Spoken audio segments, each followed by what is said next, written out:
Alliance बनाया है या एक इकोनॉमिक फोरम बनाया है, ये इकोनॉमिक फोरम कोशिश करता है कि इन ममालिक के आपस में जो इकोनॉमिक ताल्लुकात हैं उनको बेहतर करे। अच्छा, इस इकोनॉमिक फोरम का एक और बड़ा इंपॉर्टेंट पॉइंट है कि ये कोशिश कर रहे हैं कि डॉलर को डी डॉलराइज करें और इन ममालिक के आपस में जो ट्रेड है वो डॉलर में ना हो, वो किसी ब्रिक्स की करेंसी में हो। वो युआन भी हो सकती है, वो रुपी भी हो सकती है, वो कोई भी करेंसी हो सकती है, बट वो डॉलर ना हो। अब प्रेसिडेंट ट्रम्प ने कुछ दिनों पहले बड़ा ज़बरदस्त स्टेटमेंट दिया कि I want to dismember, I want to end BRICS. अब ब्रिक्स का जो सबसे इंपॉर्टेंट मेंबर है वो है चीन, और उसके बाद जो सबसे बड़ी इकॉनमी है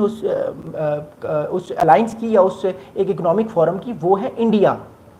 अब अगर इंडिया पे अमेरिका प्रेशर नहीं डालेगा तो ब्रिक्स खत्म नहीं होगी, चाइना का इन्फ्लुएंस जो है या ग्लोबल साउथ का इन्फ्लुएंस जो है वो दुनिया में बढ़ेगा। उससे एक और बड़ी इंपॉर्टेंट चीज़ होगी, वो ये होगी कि इंडिया जो है वो अपने आप को और ज़्यादा जो है वो एक तरह से आप कह सकते हैं कि पावरफुल भी कर सकता है। Economically already India is doing good, इसमें कोई शक नहीं है। उनकी $4 ट्रिलियन से ज़्यादा की इकॉनमी है और वो अगले कुछ सालों में थर्ड बड़ी इकॉनमी बन जाएगा जापान को भी छोड़ के। लेकिन मसला ये है इंडिया का इस टाइम कि वो एक तरह से एक बहुत बड़े ओवरलूप प्रेशर में फंस चुका है, और उस प्रेशर से निकलने के लिए उसको अपने आप को आप कह सकते हैं कि इन मामलात को उसको बेहतर करना पड़ेगा, अदरवाइज उस पर प्रेशर और बढ़ेगा और वो प्रेशर उसको आने वाले वक्त में और पीछे बैकफायर पे करेगा।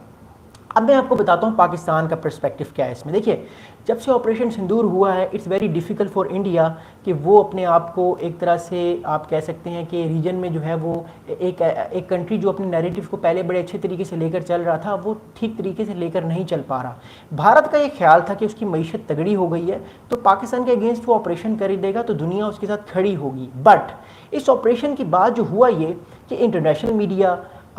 वेस्टर्न कंट्रीज़, चाइना, रशिया, ये भारत के साथ उस तरह अब नहीं खड़े हुए जिस तरह भारत खड़ा करना चाह रहा था। बड़ी वजह उसकी कि पिछले 10 साल में हमने भारत की एक एग्रेसिव पॉलिसी देखी है, जो कि एक फॉरेन बड़ी एग्रेसिव पॉलिसी है। अब भारत की एग्रेसिव पॉलिसी पिछले 10 साल में क्या है? प्राइम मिनिस्टर मोदी की एग्रेसिव पॉलिसी भारत की ये रही है पिछले 10 सालों में कि इंडिया जो है वो अपने आप को तमाम ममालिक से बेहतर करने की कोशिश करेगा। वो उन पर अपने नेबर्स पे प्रेशर डालेगा कि आप हमारी हर तरह से बात माने, हम रीजन में एक हेजेमॉन है, अगर आप हमारी बात नहीं माने we will put pressure on you and definitely it is not going to good for you. ये बेसिकली एक तरह से आप कह सकते हैं कि भारत पे बहुत ज़्यादा प्रेशराइजेशन आ गई है, भारत पे बहुत ज़्यादा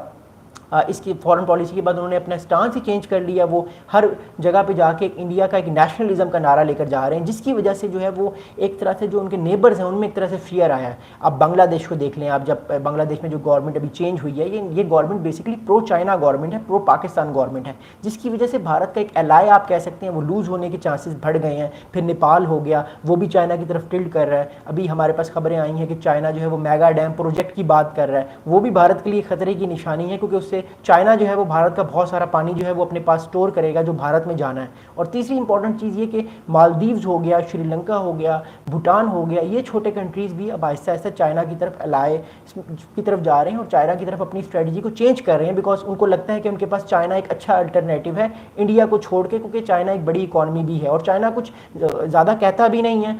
अपनी जो बातें हैं वो इंस्ट्रक्ट भी नहीं कराता, जिससे मामलात और बेहतर होते हैं। तो आई थिंक आने वाले दिनों में हमें और ज़्यादा जो है वो मामलात अच्छे होते हुए नज़र आएंगे, और ज़्यादा जो है मामलात हमें एक पॉजिटिविटी की तरफ नज़र आएंगे, और ज़्यादा आपको नज़र आएगा कि जो इस टाइम दुनिया जिस तरफ जा रही है उसमें एशिया का जो फ्यूचर है वो बड़ा इंपॉर्टेंट है, ख़ासतौर पे इंडो पैसिफिक फ्यूचर हमें बहुत ज़्यादा इंपॉर्टेंट नज़र आएगा। अब मैं आप लोगों को इस सारी जो इंपॉर्टेंट पॉइंट्स मैंने आपसे 5 शेयर किए, इस इंपॉर्टेंट पॉइंट में से एक बड़ा इंपॉर्टेंट पॉइंट मैं आपको और शेयर करना चाह रहा हूँ, जिसमें इंडिया ने सोचा है दोबारा कि हम अपने आप को रीअप्रोच करें चीन की तरफ, या रीअप्रोच करें दोबारा से रशिया की तरफ। रशिया के ताल्लुकात तो इंडिया से बहुत अच्छे हैं, बट चाइना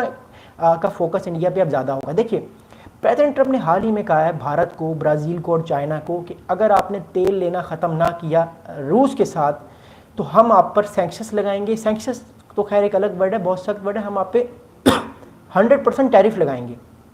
अब बेसिकली 100% टैरिफ लगाने की बात अमेरिका क्यों कर रहा है? अमेरिका पिछले तकरीबन 6 महीने से सदर ट्रम्प कोशिश कर रहे हैं कि यूक्रेन रशिया वॉर ख़त्म हो, लेकिन पुतिन जो है वो बात नहीं मान रहे, बार बार वो अटैक्स कर रहे हैं यूक्रेन पे। और सदर ट्रम्प को ये बात पता है कि इंडिया और मोदी और पुतिन की बहुत अच्छी दोस्ती है। भारत और रशिया के ताल्लुकात पिछले 70 साल से बहुत अच्छे हैं और इंडिया इन्फ्लुएंस कर सकता है रशिया को, अगर इंडिया जो है वो तेल लेना बंद कर दे या चाइना तेल लेना बंद कर दे रशिया से। अभी हम अगर भारत की बात करें तो भारत भी इस प्रेशर को फील कर रहा है कि हमें जो सस्ता तेल मिल रहा था रशिया से, अगर वो तेल हमारा 50 दिन में अमेरिका ने हम पे भी पाबंदी